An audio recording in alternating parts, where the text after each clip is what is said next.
So why does somebody want to sell a partial? What's the advantage to somebody selling a partial? Well, it's similar to a hypothecation where you're just recapitalizing. So a lot of times, fix and flippers that do have great margins in their deals and they sell stuff on seller financing. Let's say they have a $200,000 mortgage. They sold a house for $250,000. They probably have $150,000 into it. They got a $50,000 down payment. So what's their cost basis now? $100,000, right? Yep. Right. So they have a $200,000 mortgage and they have $100,000 into it. If I just want to repeat and rinse, I would just sell a partial of that note that was just created and just make sure I get that 100,000 back out of it. And so then I have no cost basis in this deal. And then I also have the back end of the note that's going to revert back to me sometime, let's say 10 to 12 years down the road.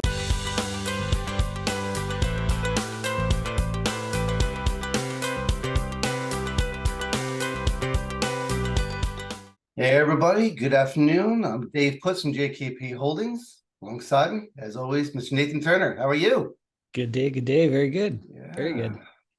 So things are progressing. We're doing some more stuff. It's been a crazy summer. I think everyone I've talked to has been overwhelmed with stuff. It's just been August and September has been a killer for everyone. I think just a lot of stuff. But how you been?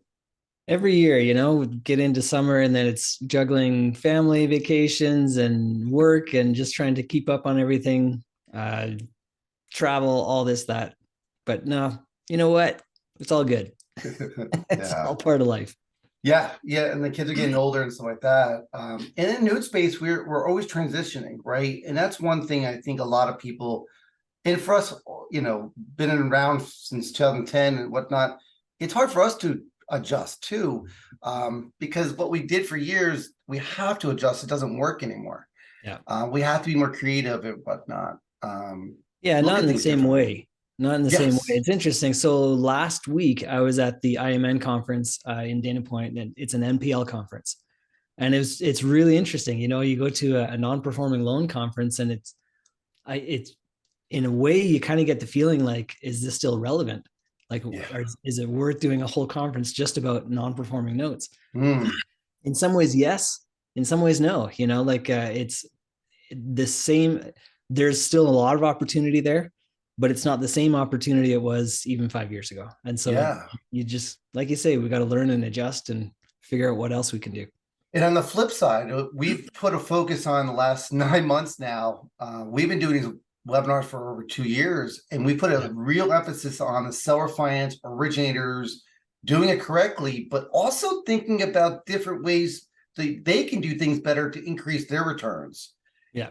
Not only creating it correctly, but also doing the exit strategy options, because I think a lot of times they don't talk about that on the other side.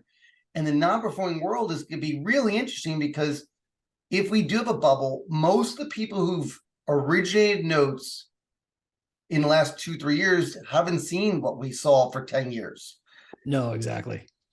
So, it's been a shift. Yeah. And change is good, in my opinion. I like going and doing different things and figuring out what else you can do and how else you can do it. Keeps it fresh, keeps it interesting.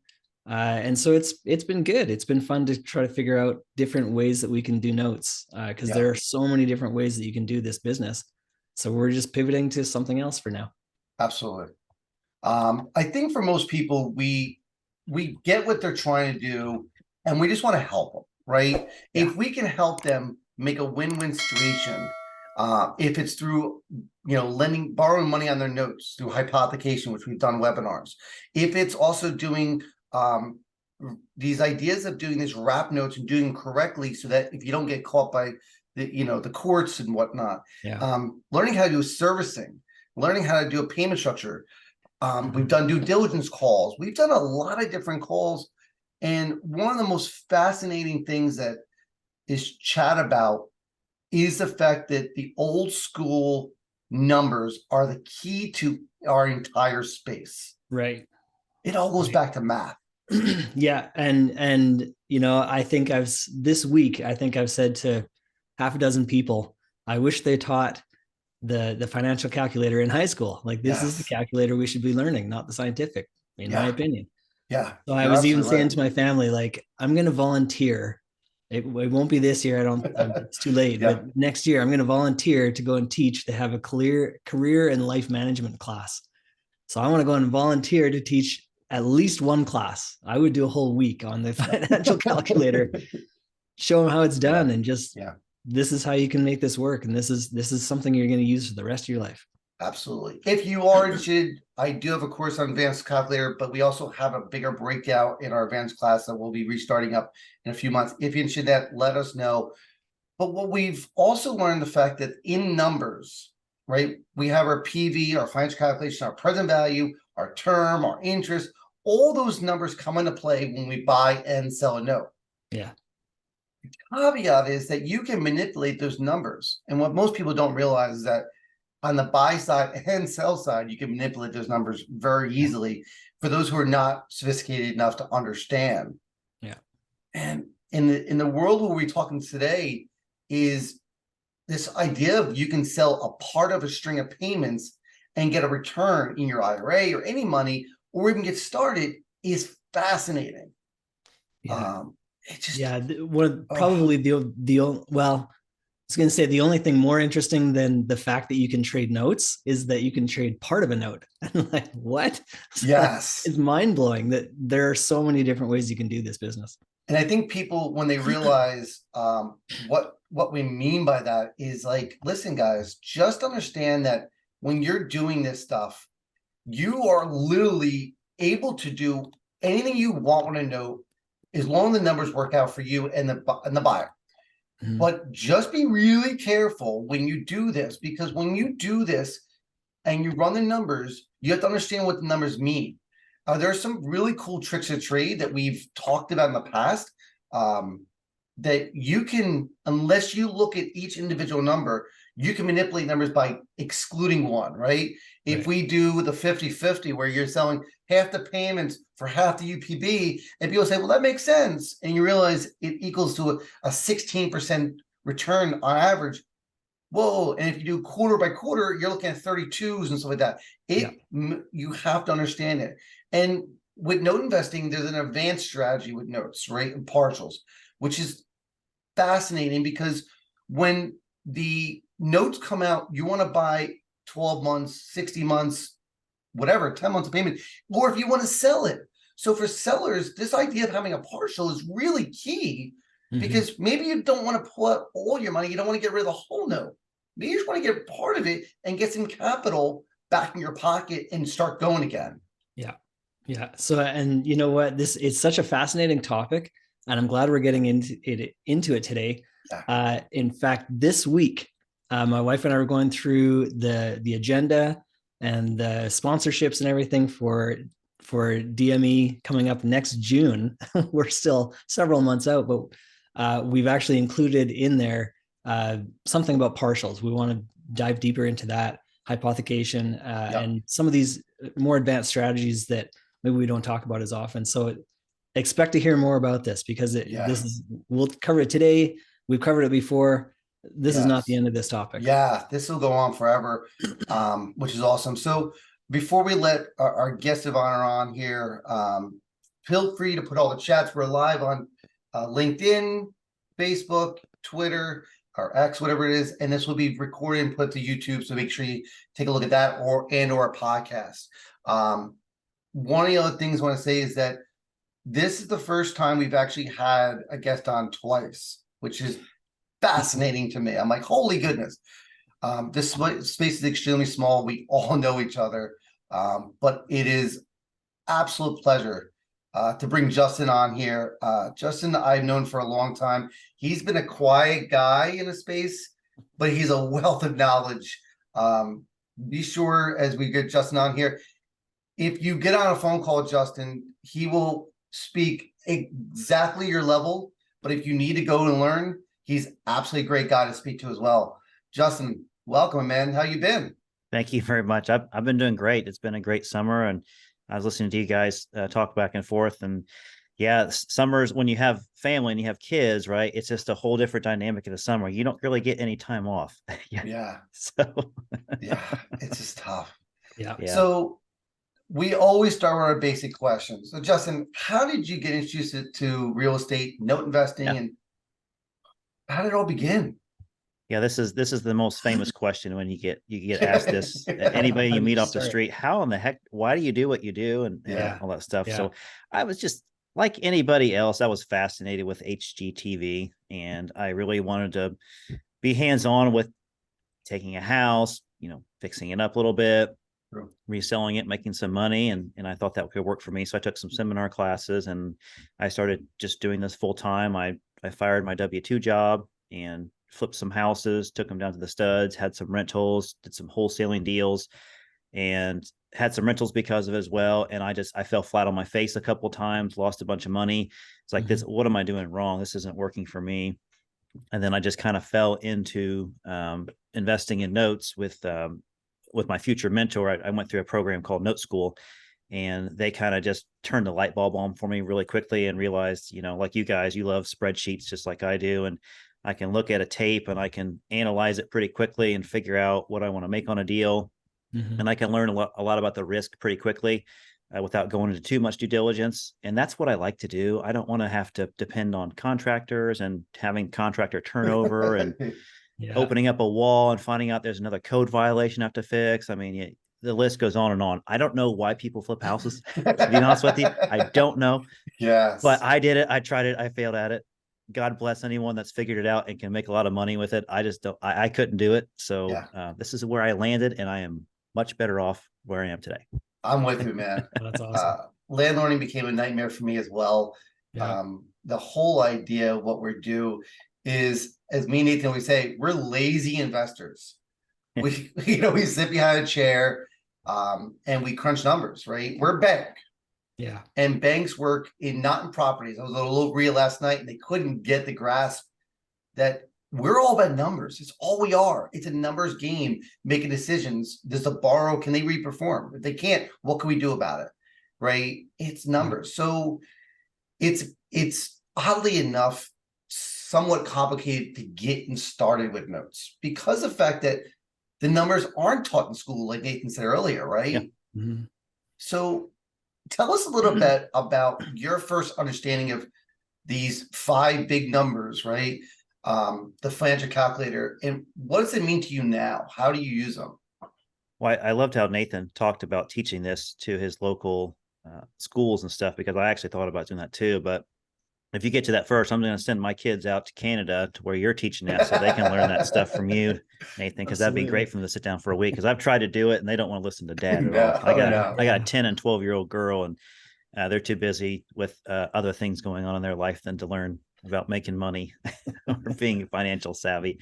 Yeah. You're exactly right. The financial calculator is not taught. You can be involved in real estate very heavily and still not understand a financial calculator. You can get to the note business, and this is a foreign language. It's a foreign language to you until you get taught the right way how to do it, how to understand it, how to leverage it, how to manipulate it in your favor, whether you're buying or selling.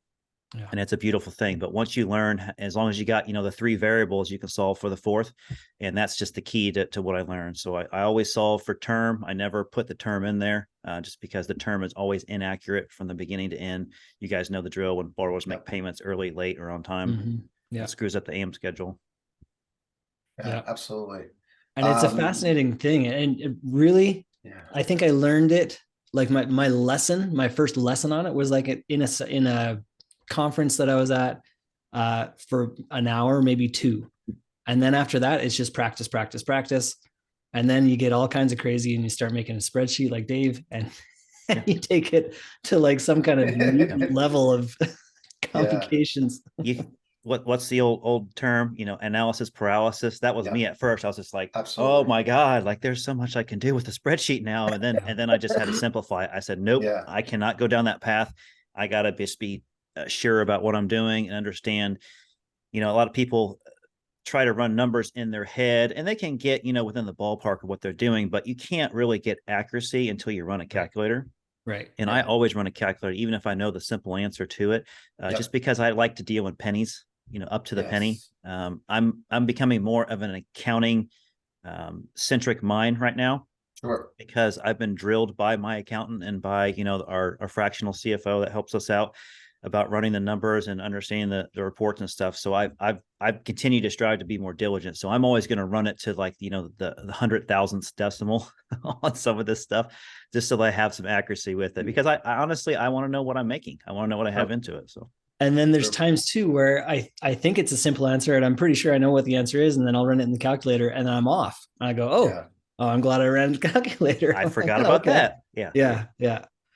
So it's an incredibly useful tool. I've got it on my computer, on my desktop, my laptop, on my phone, like it's everywhere. And so I use it daily. It's a huge part so of it. Justin, we've talked to, I'm sure you've seen this, we've talked a lot of, and you're involved in this heavily too, with a lot of these seller finance originators, right? And what they don't realize is that first they have to learn how to structure a note correctly, make sure it's underwritten, make sure that the paperwork is solid, right? Make sure the terms and stuff like that is inside that note, and that they create something with an attorney alongside them and ensure the fact that this legally is something that they can sell or foreclose on. How, in your experience, what have you seen with these seller finance notes that people are watching who have just recently created a note or are doing that? What mistakes have you seen with them with the paperwork and you say, I can't buy it because of X, Y, and Z? There haven't been too many instances where I couldn't buy it because I've learned from my mentors how to fix things through title. And before I buy it, I can just wipe the slate clean and just have them sign a new note. So in that essence, you know, I've been able to work around it. But the most common things I see are just simple errors that maybe not heavy real estate attorneys, you know, draft these documents. They're just kind of a little bit in real estate. And they'll draft these documents and they'll forget to put what's the first due date. They'll forget to put what's the maturity date. They'll forget to put, or they'll concatenate the principal and interest and taxes and insurance into the payment. And so, you know, I look at it and I'd be like, is a judge that's not in our space going to look at this and read it and understand it quickly? Because that's what he's going to discover. And I'm going to be on the opposing side of it. Yep. And I want to make sure that he's going to see quickly that he can read it and enforce it and understand it quickly. So that's probably the most common things I see. Are you typically going back and rewriting that note with the borrower and getting it cleaned up? If it's necessary, yeah. So I'll work with the seller and say, hey, look, just so you know, X, Y, and Z are wrong. You know, obviously I'm also doing that to try to lower the price as well. But in all actuality, we do need to have good paper. Yes. And it's for the borrower's benefit as well, because the last thing you need is for the borrower to hold out payment on you. Because honestly, it just costs more time and money. I'd much rather them be happy and just cash flow it and pay it on time every month than I would for them to try to fight it. Absolutely.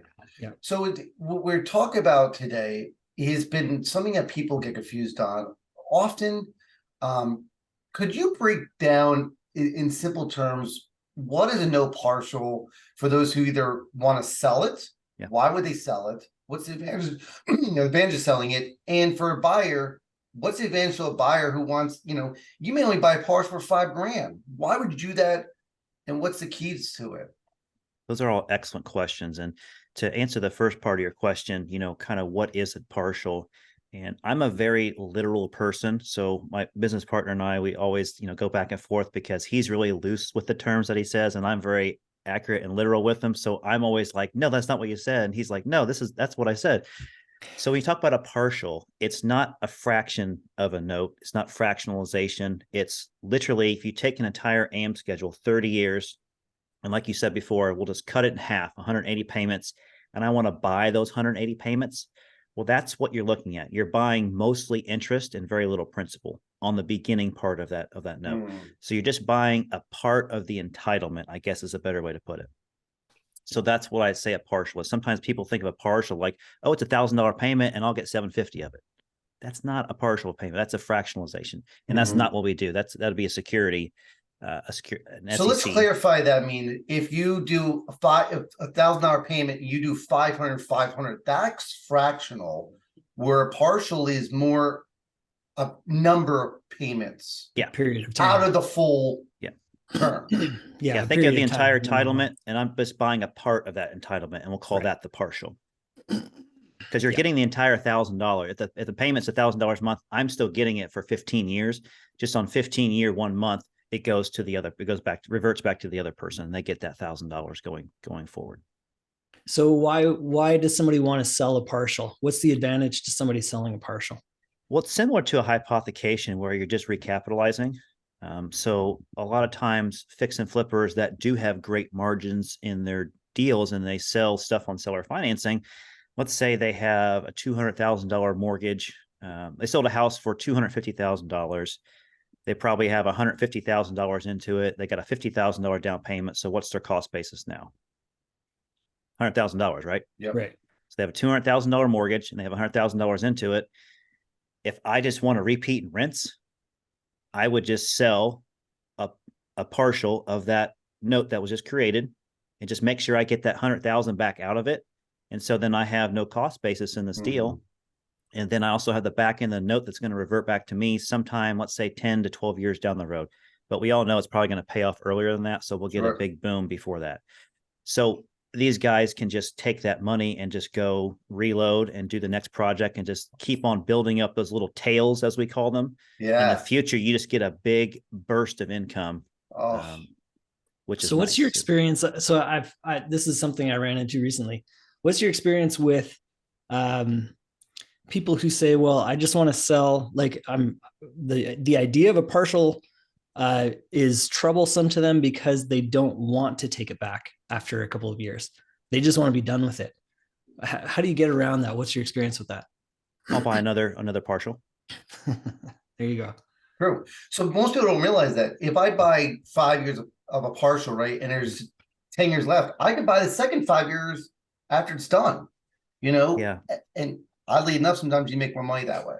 Oh, you're leapfrogging yourself down the schedule. So it's the opposite of us as a consumer having a mortgage and leapfrogging it down the schedule by paying extra payments per month or per year and having a 30-year mortgage go down to 9 years because we just leapfrog down the AM schedule. So we're doing the reverse of that from the bank side, and we're only buying a little bit at a time because future cash flow, is much cheaper to buy it in the future than it is buying it today, because you'd have to get a bigger discount. So it works both ways for the buyer and the seller. So the partial does. So if somebody doesn't need all that cash today and they can survive with just the cash flow, and they could have, tax ramifications could be greater if they took all the money up front as opposed to having it stretched out over a longer period of time, like an installment sale. So those are the advantages for the person selling the partial.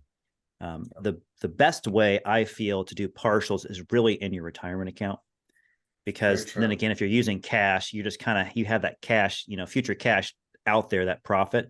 I like it better in the retirement account itself. And I like hypothecations with cash, doing it that way. So let's break that down. One of the biggest things that we run into at partials is this conversation between the hypothecation / partial of if that partial defaults in year 3 of 5, what are some of the ways that gets resolved?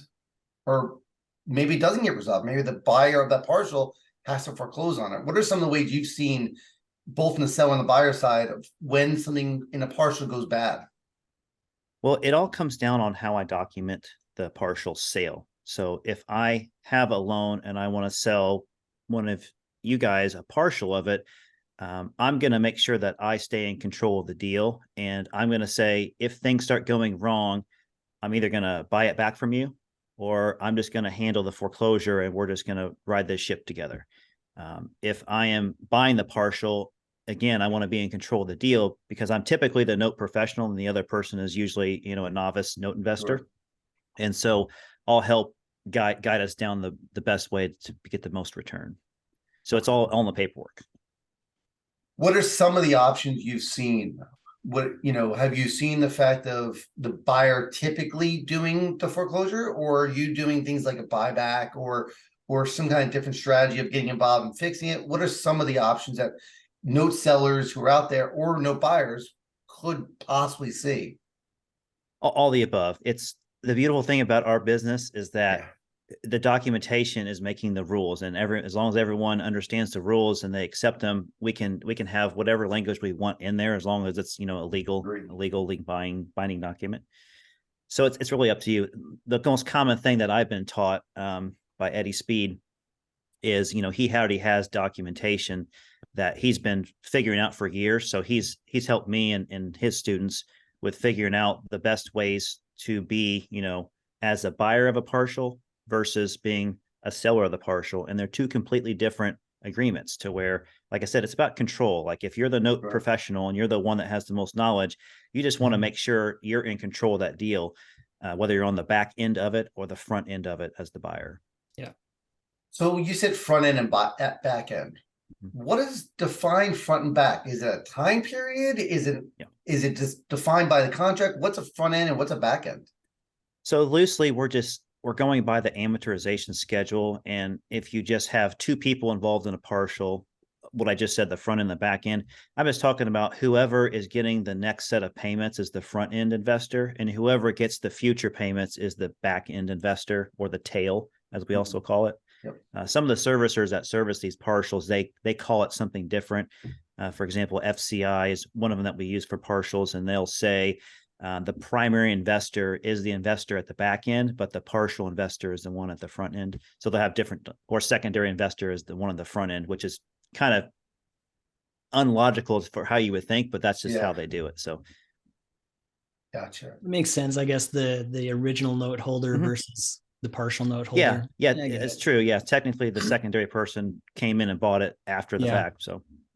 So is there an advantage? And also, I'm sure you mean to say is also you can buy balloons too. So just you can buy any part of a note you want to. Why would someone buy a front end versus a back end? Where's the advantages on that?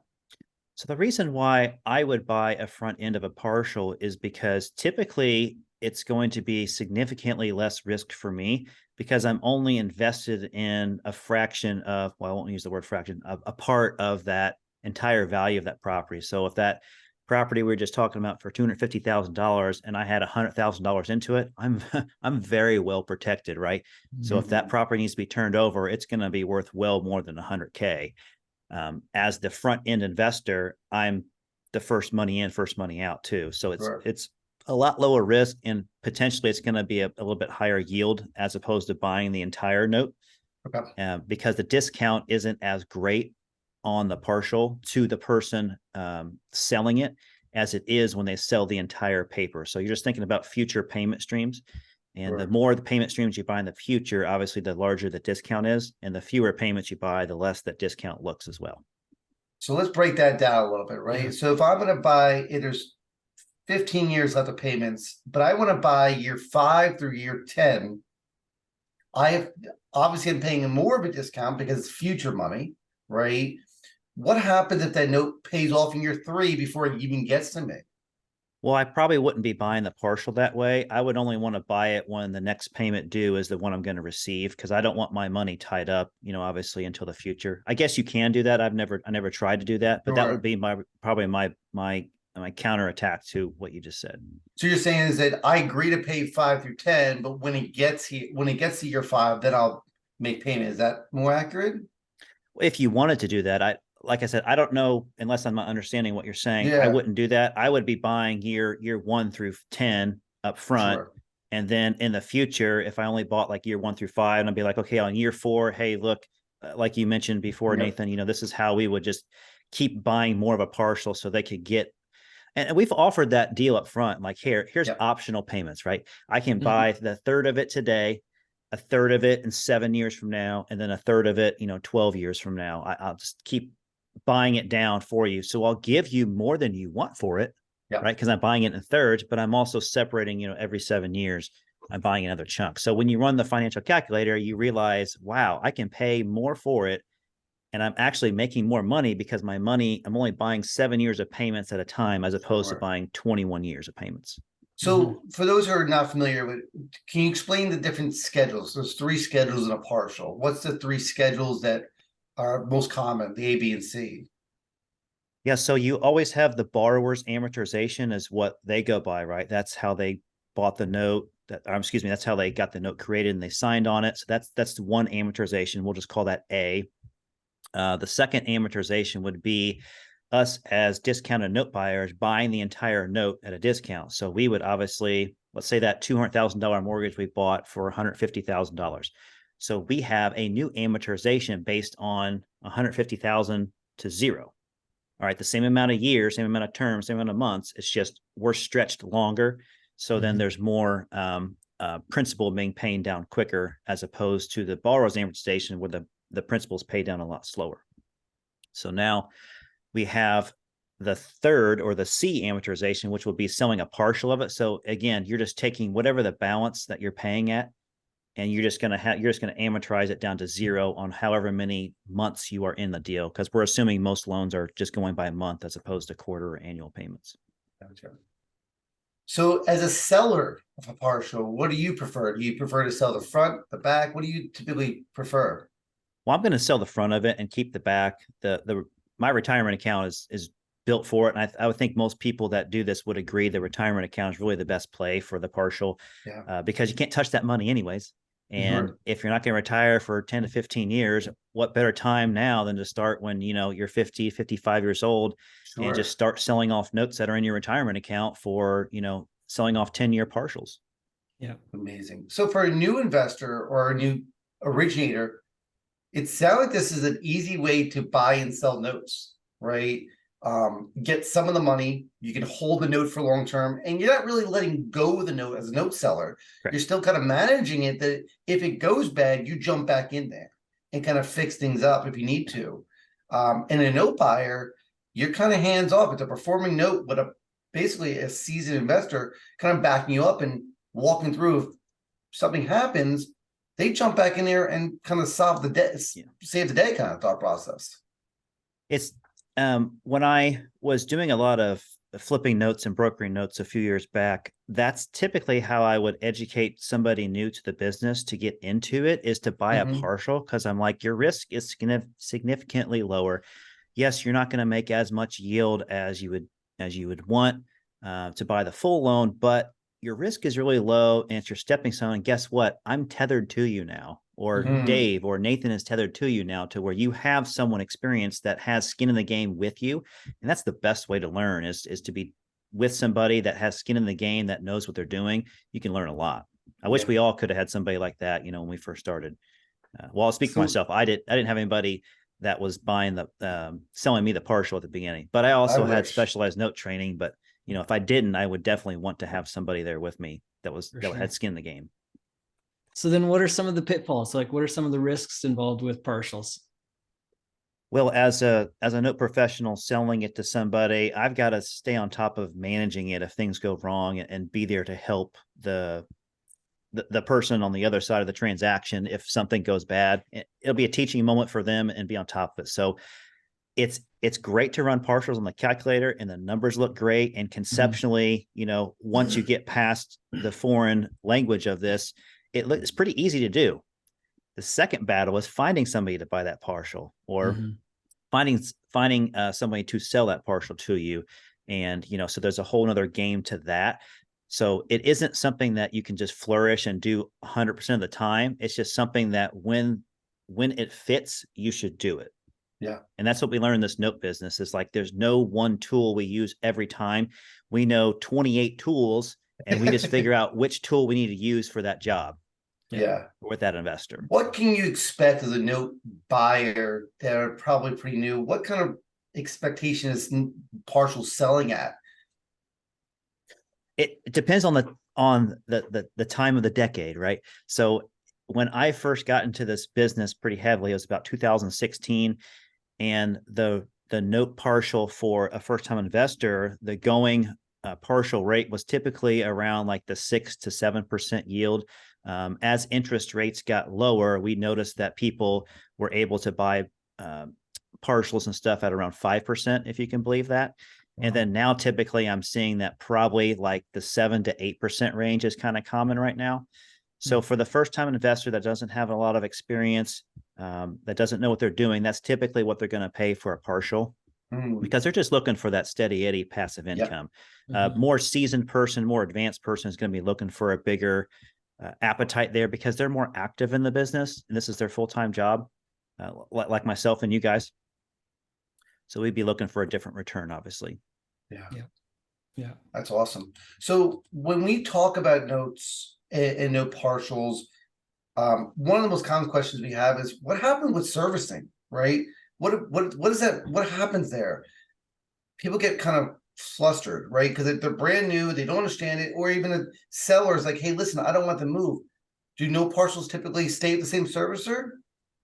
So they're not every servicer that I know of in our space that we all commonly know. I don't know if they all service partials. I've only heard of a few of them doing it and doing it well.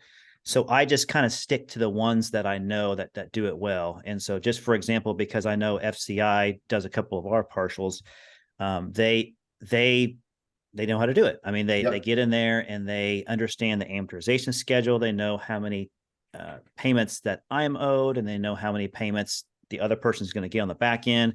And they run multiple schedules, like you mentioned, the 3 schedules. They go ahead and run a schedule for everybody. That's nice.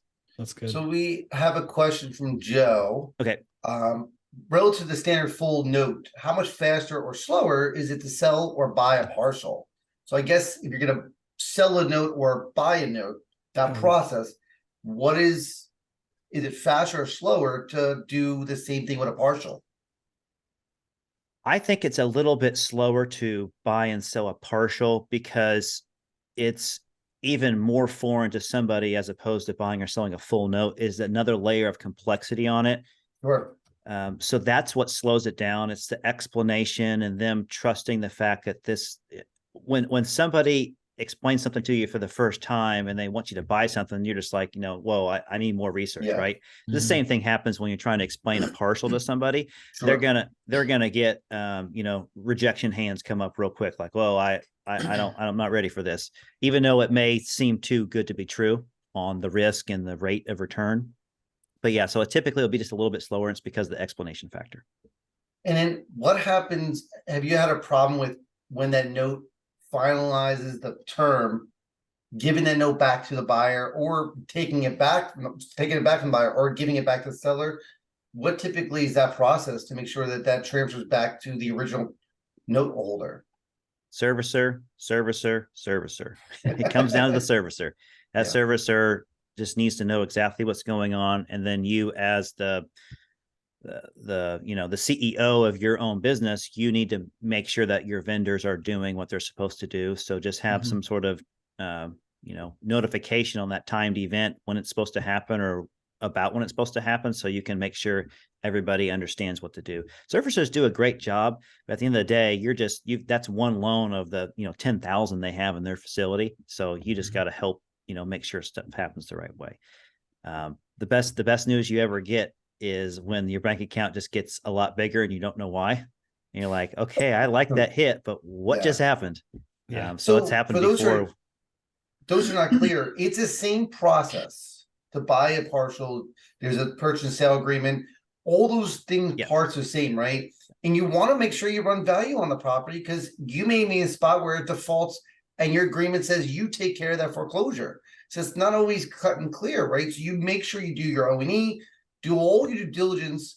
However, you have someone on the back end to say, listen, I'm kind of stuck on the O&E part. Can you look it over? And typically a seller who wants to cash out some of their proceeds will have no problem walking through the stuff with you guys. Because they're going to get fund up money in their hands so we can move forward. So good question, Joe. I appreciate you jumping in there. With note partials too, there are a lot of questions regarding what is the typical process for them to sign up with a servicer. Does it typically change servicers? But from my experience, I would keep with the same servicer as that, because one of the most common issues when borrowers default is when their loan changes hands to a servicer. So keeping with that servicer, notifying, if you're a seller out there, that servicer will inform you as well as your note buyer of what's going on if something happens. So they'll notify both parties, and both parties usually have access to that portal, the back end stuff, so they get notified of that. We've bought and sold partials before. It's a great way, I think Justin's point on, in your IRA, because technically you're just sitting there collecting money, and if something goes wrong, you can work things out that way. It's better than a performing note because you have someone you can rely on, and it's nice you can get cashed out, right? We've done it where we've taken the asset and we had to foreclose on it. We've also done the other way. The seller may actually be willing to buy you out based on your UPB. Another point, just to re-emphasize it, the Schedule C tells you how much is payoff So if that loan pays off during that partial, guess what happens? You literally are going to get paid. The buyer of the partial will get their UPB, and you get the remainder as a seller, which works out for everyone. It's amazing this isn't talked about more, but what we found, me and Nathan talked about this before, we don't see a lot of partials for sale. Do you think it's people not understanding it, or people not I got an wanting to answer sell for this it? one. Let's hear it. this one. Yeah. The reason why people don't buy partials that often, I think, in our business is because, I'll do the selling one. The reason why people don't sell partials too much in our business is because they need the cash. They don't want to wait to get that boom in the future. Absolutely. We're in a very transactional time in real estate. Nobody wants cash flow, it seems like. Nobody understands cash flow, and nobody wants to build on cash flow, it seems like. I know I'm making a blanket statement there, but it's what I see, and it's true. Everybody wants cash. They want to turn over a deal quickly and just get a cash transaction. They don't want long-term, ROI, right? They don't want long-term income. Yeah. So that's the reason why you don't see people selling a lot of partials, especially seller financiers, the fix and flippers and the wholesalers and the landlord guys and the new people to the space, because they want that money in hand. That's what they want. They don't want long-term income. So we don't see a lot of people buying partials either, because they just don't understand the financial calculator benefits of it. I would love to buy all partials. Yep. Everything I buy, I would love to buy it. My risk is a lot lower. I'm in it for a shorter period of time as a fund manager. It's the best thing for me, and my returns are better. So how do you do that as a fund manager? Because I haven't been able to get in my head around that. At the end of the term of my fund, I have to pay back my investors their capital. So how do I work partials into the fund? You treat it as if you're just buying that part of the loan. You're selling that part of the loan. So if you bought a 10-year partial and you're 6 years into the fund and you have to sunset it, and you got 4 years left on it, well, guess what? I'm just going to sell those 4 years. So you just resell that, whatever is remaining in the partial. I'm doing it right now with somebody. Selling my partial with somebody. Yeah, it's no different. Awesome. You don't want to complicate it. It's just simple. I have an entitlement, and that's what I own. I'm just selling the rest of what's left of my entitlement. So in my case, it's a 5-year term. So I would have to buy something longer than 5 years so that I can resell whatever's left. If you want, or you can buy exactly what you need. That's the beauty of this business. You can do whatever you want. And we'll talk some more offline, because I want to understand that a little better. So what are some of the cool tricks or techniques you've learned buying or selling a partial that, that could help either a seller or a buyer kind of be more interested in this idea? Understand, what do they want? What is their need? What is their problem that you can solve? And if a partial is that solution, how can I get the numbers to where they're going to want to do the deal? So I can make it a good return for me, but I want to make sure it's a good deal for them, because I do want to buy the partial. But if I know they need $25,000, I better figure out a way to get them $25,000 in hand and me to buy a part of that loan to where I still make a good return. And that's how I would approach it. So just for those who we haven't posted yet, but our next webinar is going to be strictly on the fact that these seller finance people need to see the actual numbers. We're going to break down the numbers with our MLO, Mark Ross, next week. But understand that Justin's been doing this for so long, and he's done a lot of partials because of where he came from in his education. But the advanced idea of knowing the fact you can buy and sell, or if you need money up front, you're going to get a cash flow. And if you sell every note you have a partial of it in 5-6 years, all of a sudden you're going to get an influx of money coming in, which is awesome. And you may need the money right now to do another deal. And all of a sudden now you didn't sell the whole note. You only sold part term, and you're going to get a bunch of money in the future. So just be knowledgeable that it may be a better deal as a seller, because you're going to get more money, because you're going to get the balance of the payments moving forward in 5 or 10 years. So just start running numbers. We'll show you next week about that details. Justin, when we talk about the partial versus hypothecation, we've had a webinar on it. What would you say the biggest difference between a partial and a hypothecation, or borrowing against a note, is? If you want cash today and cash flow today, do a hypothecation. If you want cash today and you want cash flow in the future, then do the partial. The best way that I do it is the retirement accounts, my partial, and cash, I do hypothecations. Gotcha. So guys out there, think about this, right? If you own, if you originate a note and you need, we stress this a lot because I find these seller finance people out there could take our money and go make 30, 40, 50% on our money. So take advantage of that. Don't be stuck in a spot where you don't have any capital. Sell just part of it, get some capital back up and go do another study do or another order finance with the money you're going to get from this note that you already have and get that payment in the future. It's super awesome.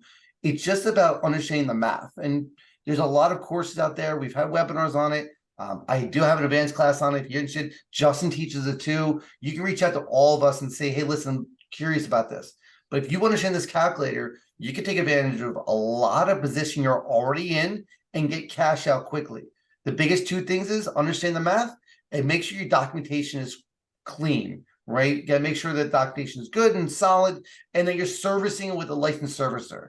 If you're not, we can run into problems. We have to get that sorted up. When you work with these partials, what is the most common issues you've seen when you've tried either buying or selling that they struggle with? They struggle to understand. Besides the math, is there anything that you've seen? I mean, I've seen the people wondering about the servicer part. Is it the math's the biggest one? Is there any other concerns or questions people may have? When I'm buying the partial, it's typically because the person believes or they really do need all the cash up front. Gotcha. They want all the cash for the entire note that they can get up front because of what they need to do with the next transaction. So most people aren't able to, they're not able to do a partial on every deal, to sell a partial on every deal because they need enough capital to start doing 3 or 4 deals. Yeah. So like when I first start getting into brokering notes, I would try to broker as many as I can. And then when I build up enough cash, I would go buy a note. So then I could start building, my long-term income for myself. So I had to do a balance of both, but yeah, when you're buying it, that's usually the biggest pushback is like, why I want all the money? Why do I just want 50,000? So it doesn't fit for everybody, but it is a tool like we talked about that you need to have in your tool belt ready to use for that situation to solve that problem. Yeah. So we're going to talk off air about some kind of math stuff, but I want you guys to make sure that if you have any questions before we go crazy here, get to our final parts of this before we let Justin go, feel free to put in the chat. One of the things we run into is what are some of the cool options you've seen or tried to put into agreements that may be different than other people? Have you done anything that's a little bit strange or unique, either if you tried selling one or buying one? Have you tried anything unique at all? I mean, nothing super fancy. I have ideas in my head that I can use. The last thing I want to do is just completely make the deal lopsided in my favor, that the other person is holding the other end of the stick. And I don't want to do a deal like that.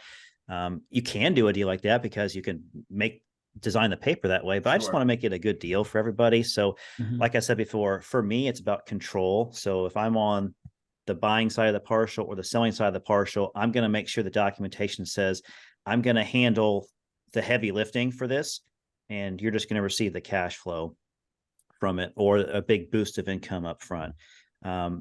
Typically it's, if I'm buying the partial and it does sell off early, I want to make sure that I just get the payments that I was buying into. So it's almost like a guarantee that I get those payments. And I'll say, if I bought 10 years of it and it sells off in year 6, I want to make sure that I get 10 years of payments. You know what I'm saying? With that interest, because I want that rate of return that I want, because that's what I banked on. And that's why I ran my numbers. And managing a fund, obviously you want to know what that predictability is. And then on the other side of the fence, I want to make sure if it sells off early and I'm on the back end of it, that, the person, wherever it sells off at, that's where you stop the entitlement schedule and they get, the UPB that they're owed for that. Absolutely. Cool. Awesome. So we'll give you a shout out here and a plug. You're going to be at Note Expo in 6 weeks. Oh yeah, I'll be there. Yeah, you're speaking at that one? I am not speaking unless somebody asked me at the last minute, but no, I'll be observing that weekend. So okay. Well, still, if people want to come see you in person, you'll be there, and it's a great conference. So yeah, I'll be there as well. So we'll And we'll be in a few We'll talk weeks some more. having Bobby pass on. They'll be talking more about Node Expo. For those who are curious, in a few weeks we'll be actually having Bob on just to talk more about that. If you're curious, that'll be we'll be having him on beginning of October, and then Expos in November. So Yeah, first weekend in November. So shout out for that. yeah, Make sure you check that out as well. Absolutely. So we're always curious. We like to kind of finish off these interviews, these discussions with your background and experience and what you've been doing and what you've been seeing. Where do you see the note business going? Where are we headed? Well, I don't have a crystal ball, but if my gut tells me don't count on a lot of non-performing loans to come through right now. I think if you have a lot of capital and you're really experienced, I think the non-performing commercial space is going to be a game changer for you next spring, next summer. We'll see what happens, but that's my anticipation. We're trying to ramp up our fund to be in that game as well. So I can see a lot of turnover happening in the commercial space pretty soon. Yeah, gotcha. Agreed. So I think seller financing is going to continue to be strong ever since after the Great Recession. It's every year it's continued to build to get stronger. Now people like us are out here educating and being ambassadors for good documentation, good underwriting, and how to do things the right way. So people like us can buy the paper in the secondary market, and then all of us benefit from it. Yeah, that's a big push right now, and I think it's going to get better. Sure. I think so. I think collectively we're kind of reaching a lot of people, and I think that's a big deal. Yeah, and I think that's going to continue. But no, I appreciate your thoughts on that. I agree. I think non-performing commercial is not far away. Yeah. We did have one other question before we disconnect from Andrew asking, what if an investor says they want $25K upfront and they will pay back in 60 days, give payments forward for a period? I'm not sure exactly what you mean. We're not doing the, you give me $1 today, I give you a cheeseburger Tuesday kind of thought process. It's I'm exchanging money for a period of payments. I'm not sure if that clarifies, Andrew, for you. They don't they say they put 25 grand up front and then pay back in 60 days. I'm not sure. Andrew, if you want to clarify that, we can definitely jump on and answer it that. Almost sounds like a hard money loan. Yeah. Yeah, you can do anything in the note business. You said his name was Andrew. Yeah. You can do really anything. It's all about documentation, how you run the math, and does the deal work for Nathan and me, or Dave and Nathan, or whatever. Does the both parties involved got to agree to. It's like buying and selling a house. The value is what they agree on. It's not what appraiser says. It's whatever they agree on. Yeah. As long as everybody understands it and we agree on it, you can pretty much do it. Yeah, I will say one thing I was going to mention about what I see happening and what I've been seeing happening is the evolution of the wholesaler is becoming more of a hybrid wholesaler now, to where they're not just a transactional wholesaler. They're understanding cash flow. So we have several wholesalers across the country that are working with us, and they're getting mentorship kind of from us on how to set things up, and they're able to figure out ways to do deals that other wholesalers can't sell because there's not enough margin in there. And so with them creating seller finance notes, they're able to do transactional deals with the complexity of a seller finance note and having us buy them kind of at the funding table or the month after. Gotcha. That's something new that we've been seeing that probably past two years a lot more. That's cool. That's cool. I like that. Yeah, wholesalers are a different animal now than they were 5-10 years ago. Look at the margins everywhere in like the Midwest where I live in Indiana. The margins are they're just so thin because fix and flippers, there's so much cost for them now that they're not making any money. I don't know how they're making money right now unless they're doing large projects. Yeah. Interesting. Cool. Well, Justin, I appreciate you joining us on Friday afternoon. Oh, you're welcome. We'll definitely be in touch, I'm sure. Justin has a great Facebook group. He does live feeds. Make sure you jump in there. And just reach out to him, right? Justin's been around for a long time. He's very knowledgeable. Go check him out. Say hello to him at Node Expo. And if you have any additional questions, go ahead and post it in the feed. Reach out to Justin via email. You'll see the link inside the chat, and we'll go from there. Again, we'll disconnect from the live. We appreciate everyone tuning in, and asking questions. Thanks, Thanks, everyone. guys. See you next time, guys.